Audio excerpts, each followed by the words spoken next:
What's up, boys and girls? How are you? Welcome into the second ever live stream for us here on Twitch. Normally, we're doing this on either YouTube or Discord. We're now on Twitch. It's Matt Perrault and Terrell Furman. We're here for the Elite Eight. 4 games to break down here on this Saturday morning. Terrell, how are you? Good to see you. We're back on Twitch. You were a week ahead of time for your asking last week, but I heard that we actually can do what you asked for last week. Correct? Give me subs.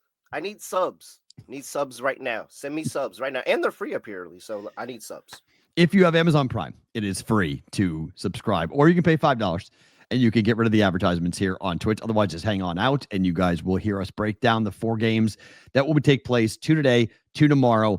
After today and tomorrow, we will have the Final Four for San Antonio. Before we get into the games, Terrell, let me ask you about the overall 8 teams that are left.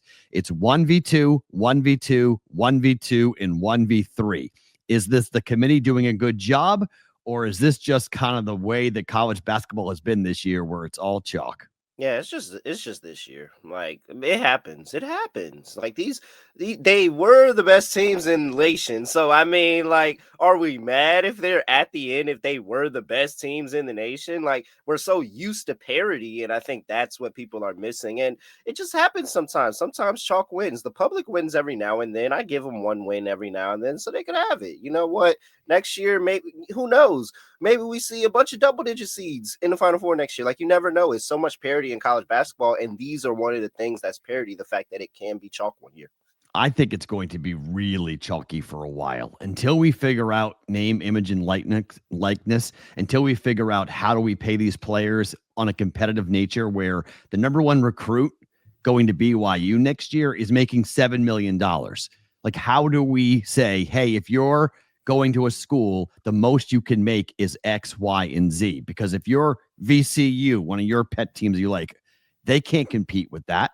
Hey, they can't compete. Teams. They can't pay $7 million for a recruit. Hey, we got a strong 300,000 for anybody that wants to come play for VCU. Hit me up. I will get you in contact. We got a strong 300,000 per player, and that's pretty good for a lot of people. It is good. It's a ton of money. It's more than the zero that they were making before the NIL rules became a reality, but it's the wild, wild west still. And the transfer portal, I mean, on day number 1, there were over 700 players that entered into the transfer portal. I mean, we're going to see teams with entirely new rosters year to year.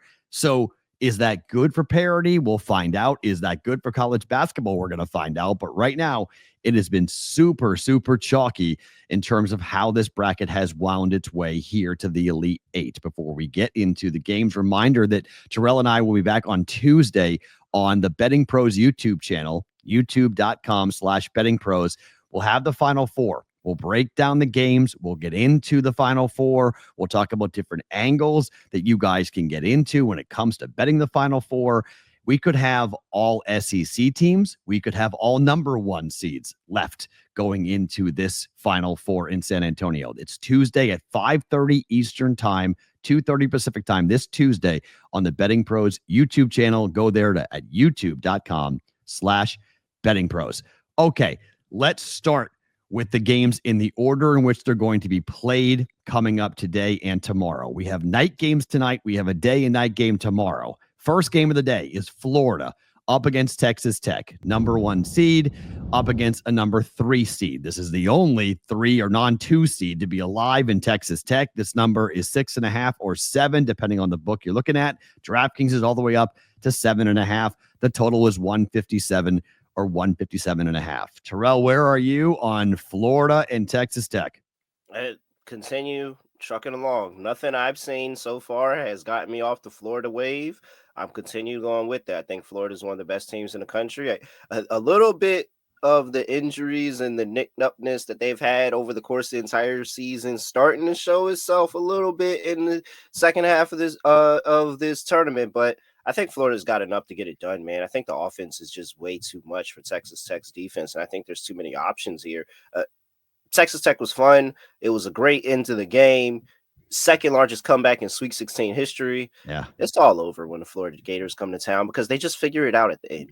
Yeah, look, Texas Tech this year away from home, they're 8-10 15-6 Florida away from home this year. They went 16-5 ATS in the SEC. They went 27-10 ATS overall. They won and covered easily against Maryland in their last game, winning by 16 points, covering the 7-point number. They didn't cover against Norfolk State or UConn in the two previous games, but they covered against Tennessee, Alabama, and Missouri. Okay.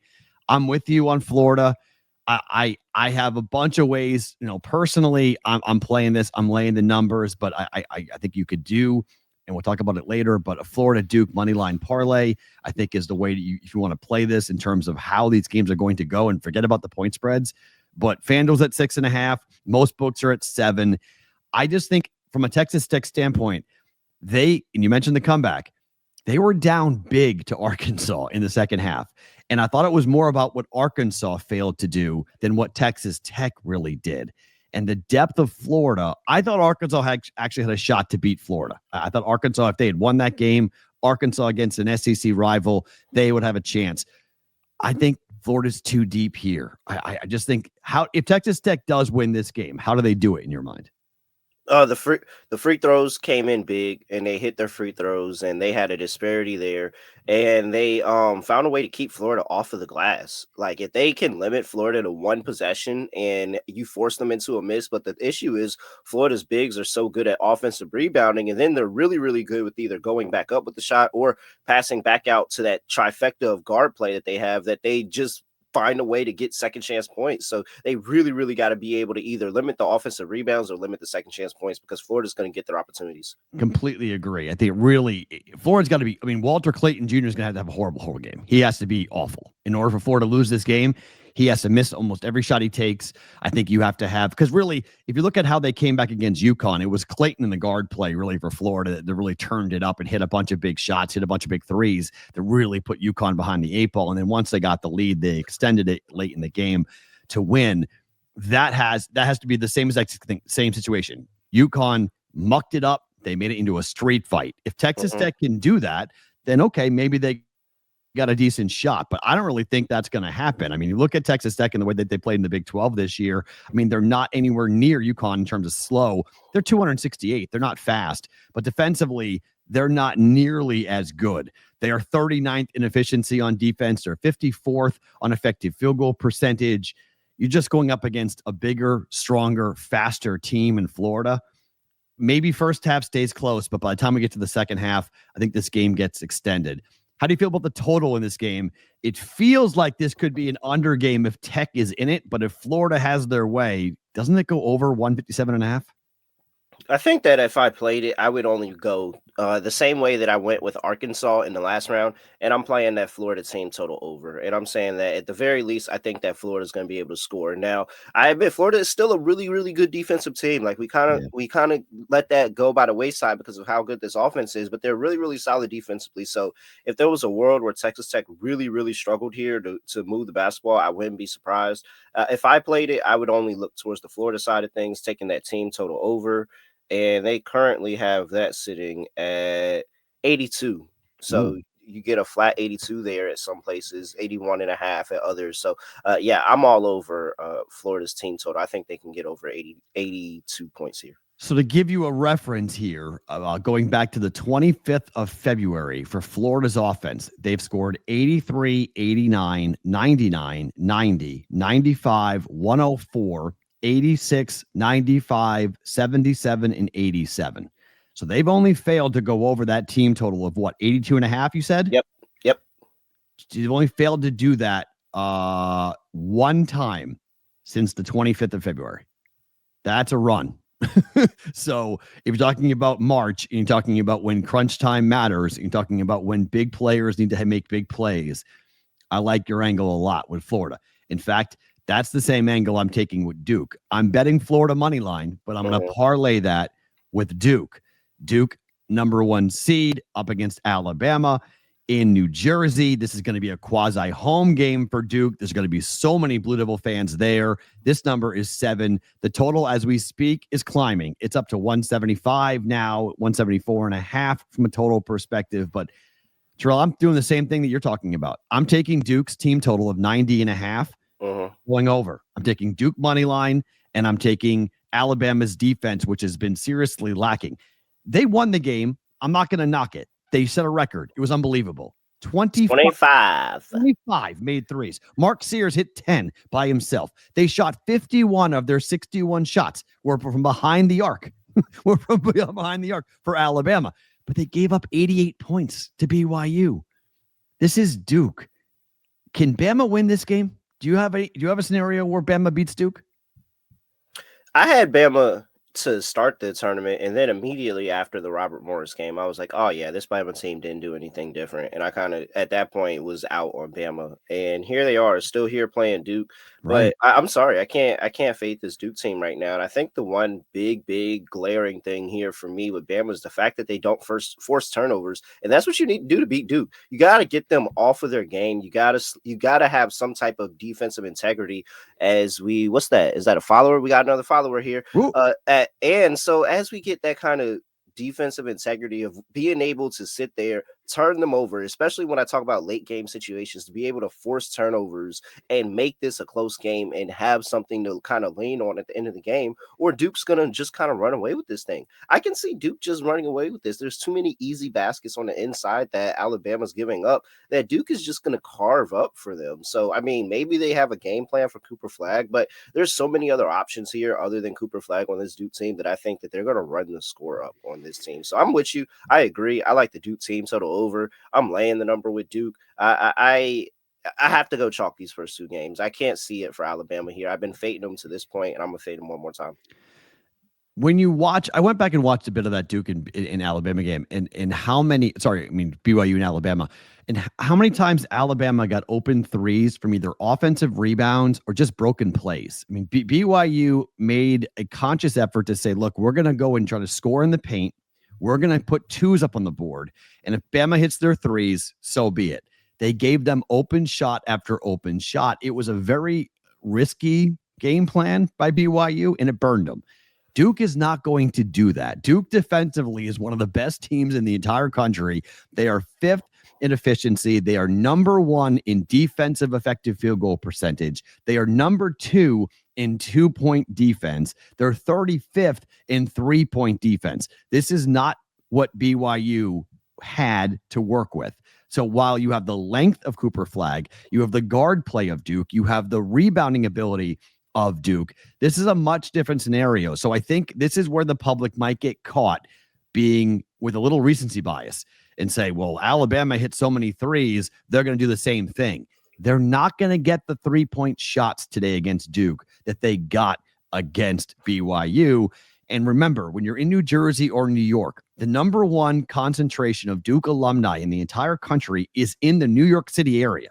This is all Duke fans. Like, this is a Duke home game here, and Alabama's going to be up against it. And when you play Duke in the tournament and you have the crowd, most likely the whistle is going to go the Duke Blue Devils way. It's really hard. This is a great question. I'm going with team total over 90.5, but I could agree with this. Bama team total under 84, Terrell? Yeah, I wouldn't be surprised. I can't back a team at all that hit 25-3. Like that record, that threes record that they broke, it stood since 1990. Yeah. In today's basketball, the fact that a threes record was still standing since 1990 and then they just broke it just now, like I have to fade that. Like that's just a narrative on my part as a bettor. Like I'm not backing you to have that crazy shooting game twice in a row, especially against a much better team. A much better defensive team. And look, we saw it in the game for Duke in their last game where when things got dicey for Duke, and it wasn't as a complete walk in the park against Arizona, but when things got a little dicey, Cooper Flagg's the best player in college basketball. When they need a bucket, it's give me the ball, get out of the way. Late game, at the end of the first half, you saw it. It was Cooper Flagg took the ball, took 2 dribbles over half court, launched a 3, buried it. They went up by 6, and they went to break feeling good about themselves. They have a superstar. Alabama's got Mark Sears, okay? And I'm not saying Mark Sears is not a really good player. He is. But they don't have the same level of talent, top-end talent, that Duke is going to showcase here today. And this is where we've talked about chalk. It's 1v2. The bracket worked out the way that the committee thought it was going to. And this is where the 1 seed, I think, shows their might here, and Duke wins. Do they cover is the question. Are you laying 6.5 with Duke? I don't think I'm laying it. I think I just like the team total over 90.5. It's essentially the same bet to me, but Fair. I feel a little bit less risk with that team total. Like if they don't get the team total, I'm almost positive they probably don't cover the game. Like Alabama probably kept it a little bit closer. If they get Right. over the team total, and I like the under on the team total for Bama, then it was probably a cover there. So I just decided to take the team total. It went well with me in Arkansas, especially with how Arkansas blew that game. So I was really really glad that I didn't have Arkansas money line there, but yeah, I'm gonna go ahead and bet the team total over here. I can't. I'm fading that BYU defense, not BYU, that Bama defense. I'm fading that Bama defense to Me too. Yeah. I know 90.5 is a little heavy. I mean, Ken Palm has it at 87, but I just think when you look at the way that Alabama has played defensively over the last couple of games, I mean, they gave up 88 to BYU, like we talked about. Yes, St. Mary's was only 66 points, but that was more St. Mary's than it was Alabama. They gave up 81 points to Robert Morris in the first round, and then you get to the Kentucky game. They gave up 70. They gave up 104 to Florida. They gave up 91 to Auburn, 99 to Florida. Like when the teams are offensively gifted and they can score, Alabama's got the number one tempo team because they don't care about defense. Like they just give up shots. Like they want to get the ball out of the net and go down and shoot a three. Like that's their best defense is their offensive shooting, their 3-point shooting. So, and that's where I think John Shire and company are going to have a game plan to say, all right, you want to beat us? You're going to have to beat us at the rim. You're not beating us from behind the arc. You're going to have to get to the rim. And we got rim protectors, unlike BYU. We got guys that can block shots and take care of business and rebound the basketball. So I think that's asking a lot. Difference in the game is going to be Alabama's offense against the Blue Devil defense. And I'll take Duke. I think Duke wins. I don't mind laying it. I mean, it's, in the NCAA tournament, as we get past the Sweet 16, there's a big adage saying, if you're going to lay money line, just lay the points, because chances are like 80% of the time teams that are winning cover. So you get a lot of fouls late in games. You get a lot of extending of the game late because you're just trying to keep your season alive. And so that lets teams, if they hit their free throws, they tend to get more and more opportunities to bet, to pad that number to go over 6.5, 7.5. So it's not a bad idea to lay the points. I just think Duke, Florida, money line parlay, it's minus 135, somewhere in that range. You can just have action on both games, bet it, and kick your heels up because I think both teams are going to be in San Antonio. Either team, you feel more confident about winning, or is it about the same for Florida and Duke? It's probably about the same. I think it's probably about the same. If Alabama went on this crazy heater stretch and they were able to win that game, I think that would be a little bit less surprising than Texas Tech. If Texas Tech beats Florida and goes to the Final Four here, I think I would actually be shocked. I would agree. I'm with you on that. Florida goes down would be, oh boy, yeah, much more confident in Duke. I'm much more confident in Florida. Yeah. I would be very surprised if Texas Tech were to beat Florida today. That would be like a what? Because Terrell's right. If Alabama repeats and hits 23s today, then like, okay, they very well might just be on a historic shooting, it's a make or miss game. And if you make everything you take, you're hard to beat. So, and I don't care how good your team is. If you're putting, threes up on every trip down the court, it's hard to stop them. They scored 113 points in a college basketball game in their last game. Like that's insanity. If you stop and think about the fact they play 40 minutes, and there's NBA teams that play, 4 quarters of 12 minutes. They play 8 more minutes of game time, and they're not putting up 113 points night in and night out. So 113 in a college game is quite remarkable. Guys, you can still get into our NCAA tournament pick'em contest if you know college basketball, and we're guessing that you like college basketball if you're watching this live stream. Take your bracket knowledge to the next level with the brand new NCAA tournament pick'em contest sponsored by FanDuel. Pick your winners and make your predictions against the spread all tournament long for your chance to win up to $1,000 in FanDuel DFS credits, signed jerseys, and free annual BettingPros subscriptions. The best part of it is completely free to enter. Do it now at bettingpros.com/contests. That's bettingpros.com/contests. Let's move to tomorrow and talk about the 2 games happening for the Midwest and the South. The Midwest final is Tennessee and Houston, 1 versus 2. Once again, this number opened at 4. It's been bet down to 3, and the total has gone from 121.5 up to 124.5 now at certain books. I like the over in this game, but Houston's going to get tested. Are they not? Eh, I think that last round was it. Ooh, that was the This is fear? yeah, That was the yeah, scare yeah. last That night? was the scare. That was the scare. This is easy. This is easy. Uh-oh. This is Kelvin Sampson versus Rick Barnes. This is easy? Yes, Uh-oh. we roll with Kelvin Sampson here. This is where Rick Barnes. This is where Rick Barnes finally has his moment. He finally has his moment, and all the people are like, "Yep, there goes the Rick I know."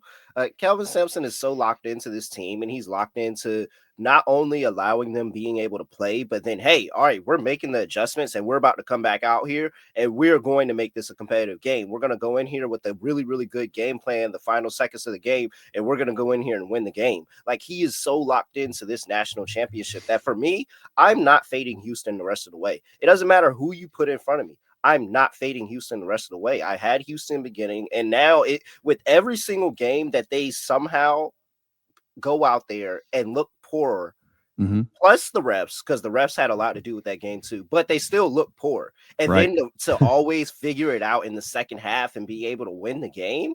Oh, there's no way. I'm all the way on the Houston train here. I mean, of course I'm making my Houston first half bet that I always make, but yes, Houston laid at 3.5. This is it. Kentucky has a really, really good defense, and it may hang around for a half, but at some point, this Houston offense is going to break through. And at the end of the game, I trust them to make the big shot that they need to win it more than Kentucky. I mean, than Tennessee. It's interesting to see what books like DraftKings are doing. So last night I went down and so I've been doing the rollover. So there's a new casino here in Southern New Hampshire, in Nashua, New Hampshire, called the Nash. So I went down to go check it out. And so I made it's a DraftKings sportsbook. So I went and put the DraftKings bet in. So I took the $200. We started with $100 and we've been betting it and rolling it over. So now I went and bet it again. So we're up to $250. So I'm going to put $250 down on Houston money line to win this game. But I'm also going to take a little action on Tennessee. I'm going to wait and see either in game or pre-game, depending on the number. But it was 154 this morning when I got up. It's all the way down to 136 now from a money line price. So there are people betting Tennessee money line, and they're thinking that the Vols are going to come in because of what is being talked about in the chat. Gonzaga and Purdue, both those games, you could say that, the win was somewhat fortuitous for Houston. There was a call there that could have been an offensive foul that wasn't called last night. 2 seconds left. They have an unbelievable inbounds play. Purdue forgets to guard the inbounder. Layup good. Purdue goes down in Indianapolis. The total for that game was 121.5. It fell 122. Like, that is brutal. If you bet the under, that is a brutal beat for you on that. And frankly, if you had Purdue money line, that's a brutal beat. I had Ole Miss plus 3.5. That prayer 3 that hit the back iron and went in, that covered for me with Ole Miss and Michigan State. So I had a really lucky night last night. I had a rabbit's foot somewhere that took care of business with 2 of my bets that came in. So I don't know if my luck will turn here with Houston. So I'm going to be sprinkling on Tennessee Volunteer money line, but I want the most I can get. If I can get plus 200 in game, then I'm going to take Tennessee. 150 is good enough, but 136 is not good enough at the moment for me to take Tennessee on the comeback. So I want to see where that number winds up rolling to for the Volunteers. Do you like the over or the under? I like the over, but I bet it at 123.5 this morning. We're already up to 124.5 in certain plays. I could see it go. I could see it going either way. I don't really have a play. I think it is a rather low total here, and I think that some people are like, "Oh, these 2 great defensive teams," but like Houston's offense is one of the best offenses that Sampson has ever had, and I think that they can find a way to break through here. And so it's a really, really low number. I could see this being some type of like, what's that, 65, 60 type of game. Free throws at the end, push Houston over. Yeah, I'm not mad at an over. Yeah, that's where, I mean, right now, I think Ken Palm is projecting 124 for this, a 63, 61 final. So it's 124, 63, 61 final. So a 2-point win for Houston, according to Ken Palm. And they don't really take, where you are, where you're playing this game, being neutral sites. That doesn't really factor into Ken Palm. So that's why people don't think the accuracy of Ken Palm comes into play come the tournament. But I do think this is a low-scoring game. We're talking about two of the slower teams in college basketball who are going to be playing each other. Houston's 360th in tempo, for instance. Tennessee is 349th.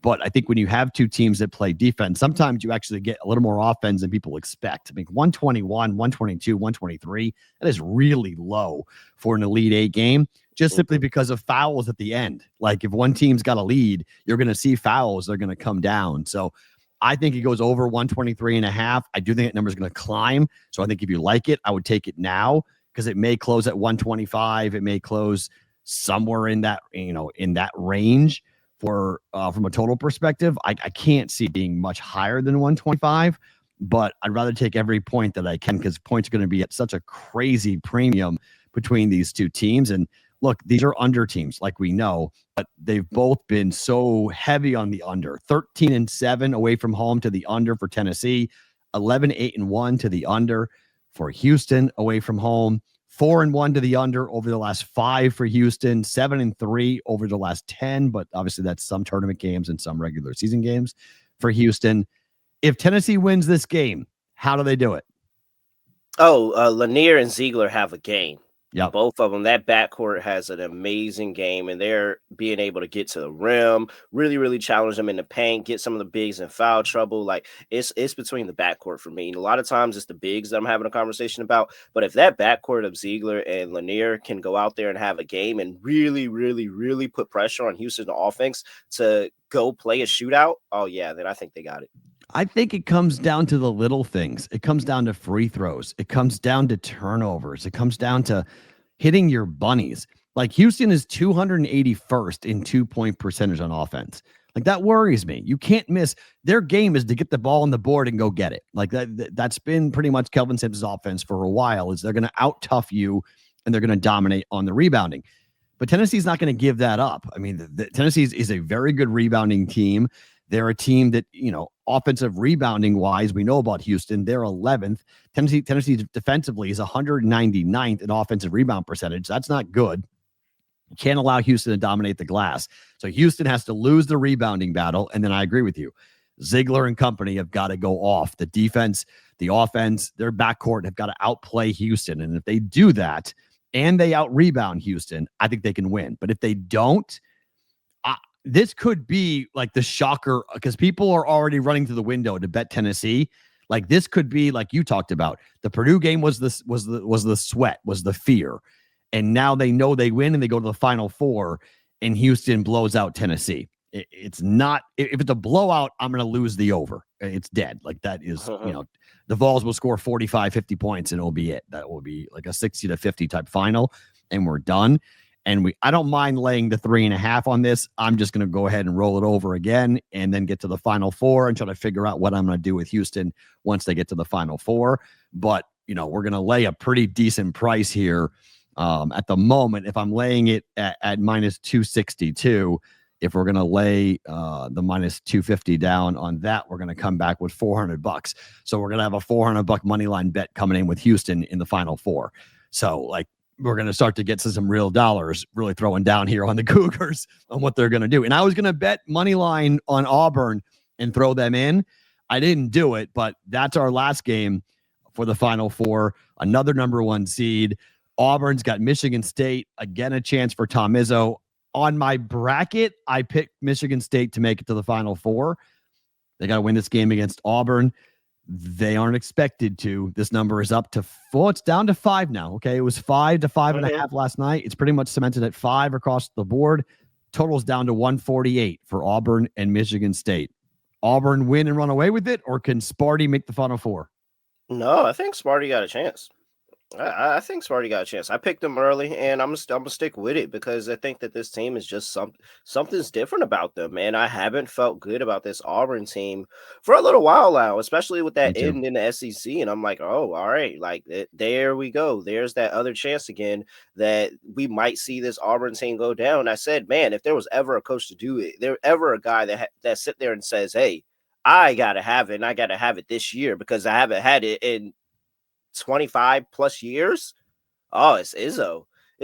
I've been on the Izzo train before. Auburn is really, really good at not turning the ball over. I think that is going to be the part that they have to figure out. They got to figure out a way to turn Auburn over and be able to get themselves some extra possessions, get themselves out in transition, and just use the athletic talent that they have. Like I'm on Michigan State. I feel like it's an uphill battle, but that's what happens when you take the dog, David and Goliath. I'm going with Michigan State to be able to get it out. I was on Ole Miss, taking the 3.5. Sparty should have covered. I know myself well enough to realize that I don't have great feel for either one of these teams, for Auburn or for Michigan State. I'm just going to follow my bracket, and I'm not betting my bracket. I'm just going to tell you I'm picking Michigan State, but I'm not going to bet this game. This is a really hard game for me to pick because 5.5 kind of tells you the books aren't really sure at what direction the pros are going to bet this. This is an in-game betting opportunity in my mind. Let's see what Auburn looks like against the toughness of the Spartans and whatever Michigan State's going to come up with Tom Izzo from a game plan perspective, because Bruce Pearl hasn't been back to the Final Four since the one and only time in 10 years he took Auburn to the Final Four. So, I mean, they've been the odds-on number one team. They had the toughest schedule of anybody in the country in the toughest conference. They did not win the SEC tournament, but I've said before that I thought winning the SEC tournament was actually a detriment. I thought it was better to get the rest to not play in the SEC tournament final. So far, so good with Auburn here, having a chance to get to San Antonio. This is the game that I'm the most concerned about. I think Florida wins. I think Houston wins, and I think Duke wins. If we're not going to get the 4 number 1 seeds and we're going to get one of the Big Ten teams in, I mean, this is it. This is Michigan State's chance to beat Auburn. If that happens, this game's going under, is it not?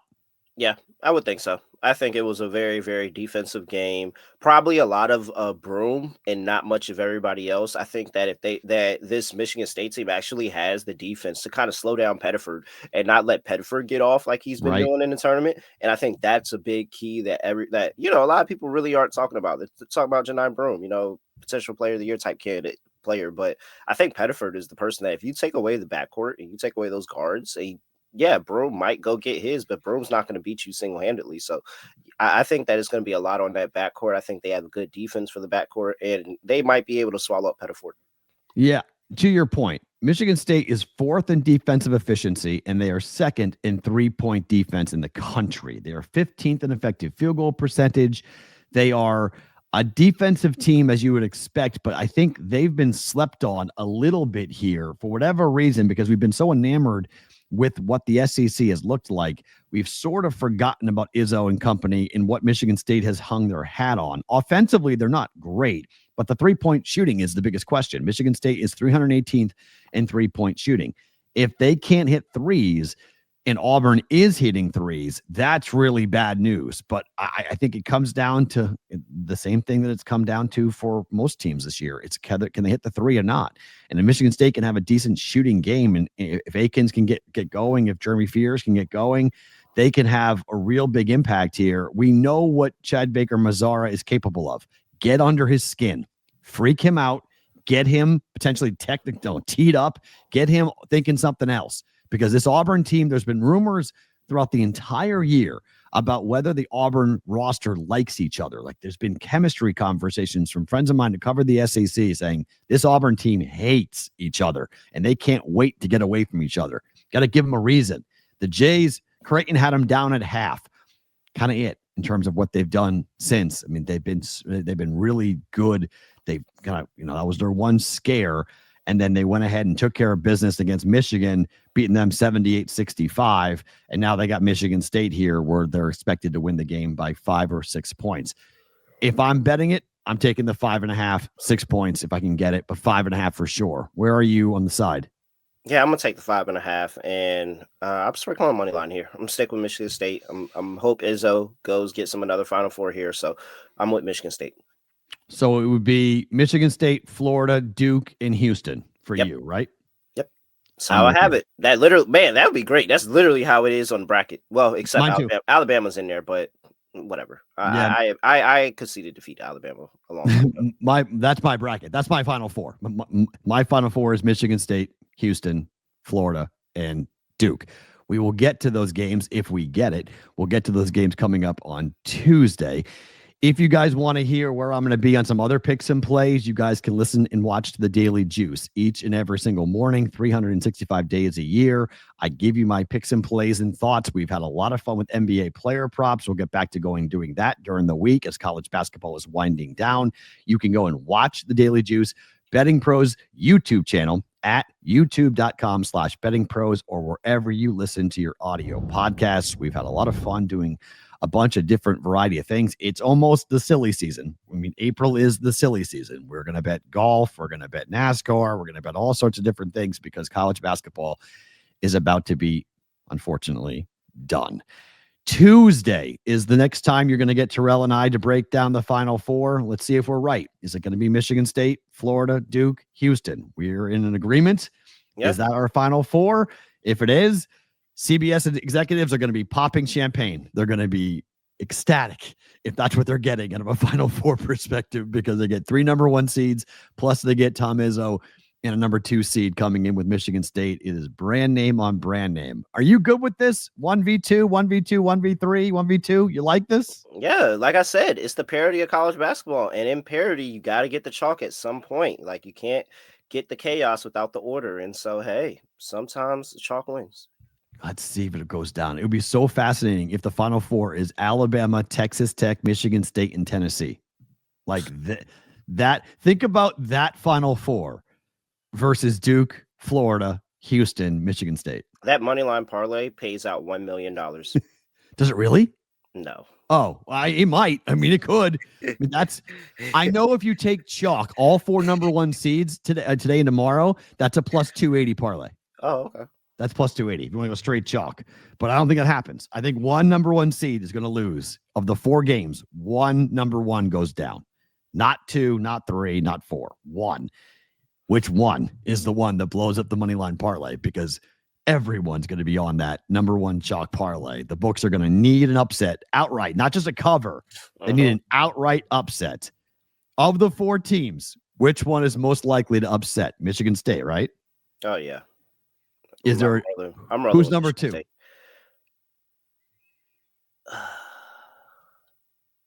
Alabama. I hate to say it's Tennessee. Alabama. To me, it's all right. Tennessee. You're giving it Tennessee. I'm going Alabama. I think it's Tennessee because they play the same style. So like it's looking in the mirror. So that's my fear factor that Tennessee and Alabama plays. I mean, and Duke and Alabama played somewhat similar ways too. But if Alabama goes nuclear, I could see your point as well. I just think style of play wise, Tennessee matches up pretty well against Houston. And it's not going to be, that's going to be hand-to-hand combat. I can't wait to see what the referees do with that because if they're calling fouls early, like that could be bad for Houston. You don't want to get their bigs in foul trouble. You don't want to get their guards in foul trouble. Same thing for Tennessee for that matter too, though. So it could be a rough show for Houston, Tennessee, or it could be football on a basketball court between those two. The refs are about to go out here and put up a highlight tape of calls in this Elite 8 game, man. Hope you're wrong, but I think you're probably right. I hope you're wrong. In closing, Terrell, any final thoughts about these games for today and tomorrow? No. I mean, I'm fine with it. I'm perfectly fine with it because Florida and Houston are still rolling, and that's where my money's at. So I ain't got no complaints. That's my national championship too. So our final picks, let's get to them before we get out of here. You are taking who? What are your plays for here with the Elite 8 games here today and tomorrow? All right. I told you I'm on Izzo plus the 5.5 here. I am taking Duke on the team total 90.5. I mean, I'm taking the Florida team total as well, but I also laid the points with Florida. And my favorite play, it didn't come through for Purdue. It's perfectly fine. We've been good money every single other game. Houston first half. They are going to handle business against Tennessee in the first half. I like your Florida team total. I'm doing it with Duke, with Duke's team total over 90.5 for Duke. I like it with the Florida team total as well today. I'll jump in and trail you on that. I like that bet. Duke and Florida moneyline parlay is minus 135 at most books. I think both those two teams are going to win today. So if you're looking for a simple play, everyone's going to be on it, but I think it is safe. In fact, I think both Duke and Florida both cover today. So I'm not expecting much of a sweat in either one of those games. Yep. Maybe Texas Tech. I could be wrong about that, but I don't think I'm going to be. I just think Florida money line. I'd be very surprised if Texas Tech were to beat Florida today. And Duke, frankly, I mean, come on now. I mean, Again, Alabama's been great, but I have no problem fading a team that hit 25 threes in their last game because they may hit 10 today. So Duke defensively is a much different animal. Houston with the rollover, we're going to keep rolling with that here. It's a little pricey, but you can hedge back if you want with a little bit on Tennessee. Let's wait to see what price you get on Tennessee, but I'll be on Houston money line. And then I like the over 123.5. I've already bet that with Houston and Tennessee to the over. The number opened up at 121.5. It's already been bet up to 124.5 and climbing. So if you're going to jump in on that, I would do it soon because I mean, that's a low scoring game. 123, 124. That is a low Elite Eight. It's the second game on this court, remember. So it's, even though it's a big court and it's a big arena, it's their second game. They should be very comfortable with the shooting lines coming up on that. Guys, thank you for being here. We appreciate it. Subscribe to us. We want subs, right, Terrell? That's what we're after. Oh, yeah, we need those subs, man. We need subs. I mean, I don't know what was going on this stream. We didn't get a lot of subs. I spared you because this was the first time we asked for subs. But next time, I'm going to be on you for these subs. I need more and more subs. If you are Amazon Prime, it's free. Otherwise, it's $5 to jump in to subscribe to the Fantasy Pros, Betting Pros Twitch channel. This was our second voyage here with this. We appreciate you guys being here. We're back on Tuesday for another live stream on the Betting Pros YouTube channel. We'll have the Final Four. We'll start breaking down the games for San Antonio. He is Terrell Furman. I am at Perrault. We will talk to you on Tuesday at 5:30 Eastern on the Betting Pros YouTube channel.